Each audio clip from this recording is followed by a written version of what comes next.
The constitution that we're discussing right now is the 1996 constitution. Now, what was the spirit in that constitution? From 1991 to 1996, what did the MMD want to do? Having been ruled under a one-party participatory democracy for 27 years under the KK regime, the first thing we wanted to do was to change that no political president was going to rule beyond 2 terms. Let's be very clear. That was the reasoning with that constitution which came into play. Now, the 1996 constitution was merely amended in 2016. I want that as a premise so that people understand. So the spirit of the letter of the law is that no president was to exceed 2 terms.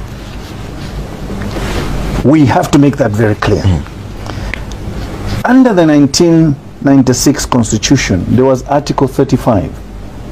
Article 35 simply said a person who has been elected twice to office shall not be eligible. It's in mandatory terms. Shall not be eligible to stand again. That means the 2 terms must be respected. However, we must be very clear. A president is given by the constitution 2 terms to stand of 5 years each. But it's not mandatory that he must serve those 5 years. Let me go deeper so that the common man now can understand. Let's go back to 2006. Under the 1996 constitution, one Levi Patrick Mwanawasa, State Council, the late, is elected for the 2nd time into office. He was initially elected in 2001. Now he's elected for the 2nd time in 2006 to hold office as president. Unfortunately, he dies. Therefore, in 2008, the Zambian people are forced to go for a presidential by-election in 2008 to elect what? A president. But which parliament is in session here? Please follow me. The lifespan of a president is tied to the lifespan of parliament. He doesn't exist on his own. No. Parliament in 2006 was not dissolved. But the constitution said if the president dies, within 90 days there must be a by-election. That is how come Bwalya, Rupia Bwezani Banda, became our president in 2008 after the death of Mwanawasa. Parliament was still there. It was not dissolved. The lifespan of parliament was running. The president therefore had to run. By 2011, His Excellency the President, Rupia Bwezani Banda, was compelled to dissolve parliament, which was his parliament now. It means that for all arguments, the president cannot exist without National Assembly.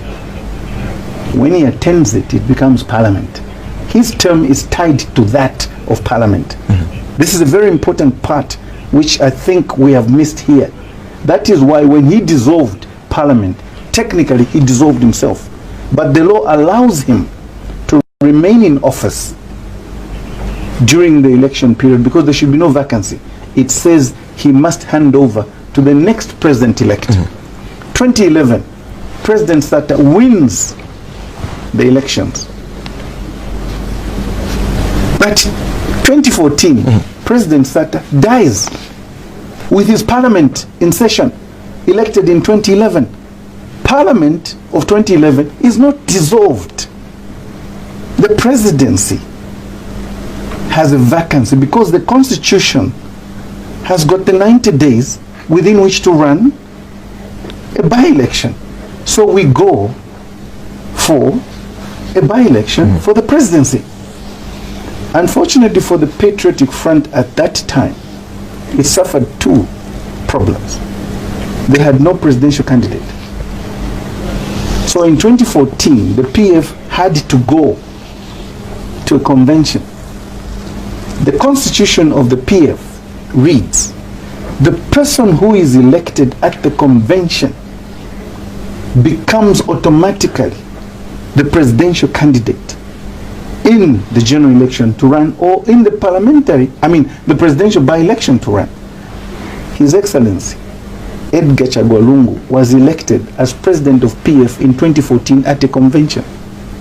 On the 20th of January 2015, he was elected to office for the first time, and he found the parliament from 2011 running. His term is tied to this parliament of 2011. This parliament of 2011 was going to be dissolved in 2016. So by law, he was mandated to dissolve that parliament. Just like Rupiah Banda, dissolving this parliament in 2016, technically he dissolved himself. It means elections had to be held. 11th of August 2016, His Excellency the President, Edgar Chagwa Lungu, gets elected for the second time with a new parliament, whose life now they begin together. But he has already been elected again in 2015. So he's being elected in 2016 is the second time. Let me just go a bit deeper here. You cannot argue that the president did not hold office, as I've heard some people arguing that the president did not hold office. Let's be serious. The Constitution is a practical document. It speaks life into a nation. We must be very clear. In the current Constitution, Article 105 clearly states, as it did before, how does a president assume office? One, he gets elected, then he is sworn in by the Chief Justice or the Deputy Chief Justice, as the case may be, and then he assumes office.